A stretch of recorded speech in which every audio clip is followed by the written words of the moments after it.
দেশের ৬টি বিভাগে অনেক স্থানে ৮০ কিলোমিটার বেগে কালবৈশাখী সহ বৃষ্টি হতে পারে। আবহাওয়া অধিদপ্তর এর পূর্বাভাসে বলা হয়েছে, রাজশাহী, ঢাকা, ময়মনসিংহ, খুলনা ও বরিশাল ও সিলেট বিভাগে অনেক জায়গায়, রংপুর ও চট্টগ্রাম বিভাগের কিছু কিছু জায়গায় অস্থায়ীভাবে দমকা হাওয়া বা ঝড়ো হাওয়া সহ বৃষ্টি বা বজ্রসহ বৃষ্টি হতে পারে।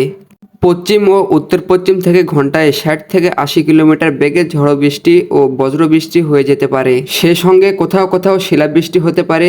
এই বৃষ্টির ফলে সারা দিন ও রাতের তাপমাত্রা সামান্য কমে যেতে পারে।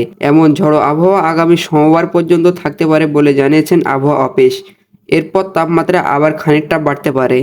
এছাড়া দেশের অন্যত্র অস্থায়ীভাবে আংশিক মেঘলা আকাশ সহ আবহাওয়া প্রধানত শুষ্ক থাকতে পারে, যা সারা দেশের দিনের তাপমাত্রা বৃদ্ধি পেতে পারে ও রাতের তাপমাত্রা প্রায় অপরিবর্তিত থাকতে পারে। জলীয় বাষ্পের আধিক্যের কারণে অস্থায়ীভাবে বিরাজমান থাকতে পারে বলে জানিয়েছেন আবহাওয়া অধিদপ্তর।